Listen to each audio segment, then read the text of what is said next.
Okay, so we're going to continue on in this video discussing fire attacks. Now, we discussed conducting infantry fire attacks and how to conduct ordnance fire attacks against armored vehicles. Now we're going to look at conducting an ordnance attack against an infantry target. So we've got our EZ-8 down here, and they're conducting an ordnance attack. So they're firing their cannon, not their machine guns, their cannon, at the SS squad over here. Now again, the procedure that we're going to go over, it's going to be the same for conducting any type of ordnance attack against a infantry unit. Remember, ordnance attacks all have this little chart with the red, yellow, and white designating the hit values, penetration values, all that type of stuff. So all of those, when you're conducting that against an infantry squad, is going to be conducted in this manner. Now, it's actually conducted very similar to how you conduct an ordnance attack against an armored fighting vehicle, with the exception that it's actually a little bit easier. There's a few less things that you have to worry about. So taking our example, our SS squad getting shot at by the EZ-8, the numbers that we're going to be looking at here, we're going to look at our to hit values. Same thing when it comes to range and our modifiers that we looked at previously when conducting an ordnance attack. All of these are still going to apply just like normal. Thing is, now we're going to be looking at this black number, so this black circle 3, rather than strictly the values for penetration that we had down here.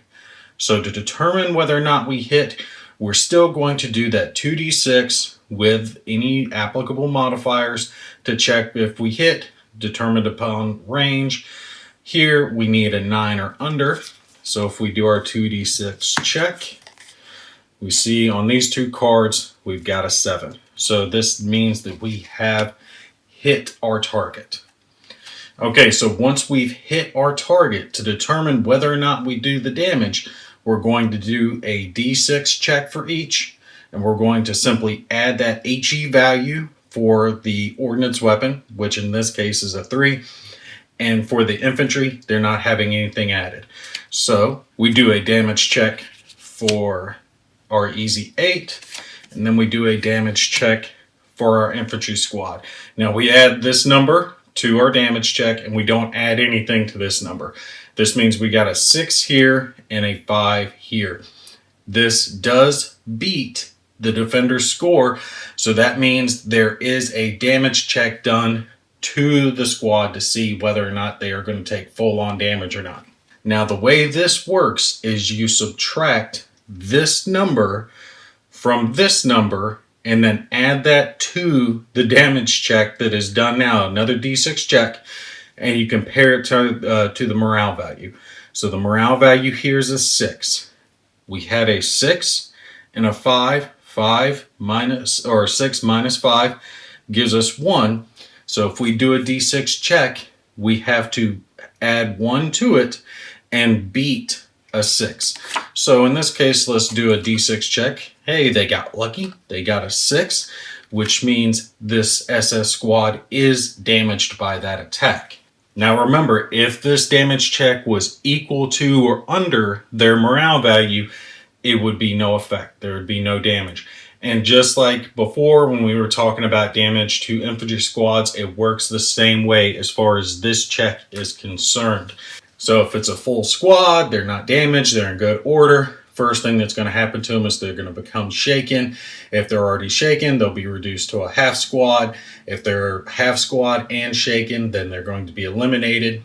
And the same rules come into effect as we've talked about before, where this number is double or triple the value of their morale, causing 2 or 3 hits respectively.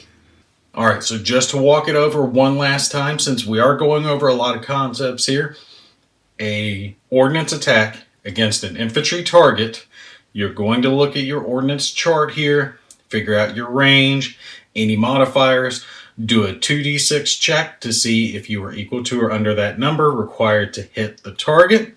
After that, you're not going to be using this anymore because you don't need the penetration values. You need that HE value that's within the black circle. If you hit, you do a d6 check for each, and for the attacker, you will add that HE value. If the attacker is higher, then this does cause a damage check against the defender, at which point you will do one last d6 check and you will add the difference between the attacker and the defender to this d6 check and compare it to the target's morale.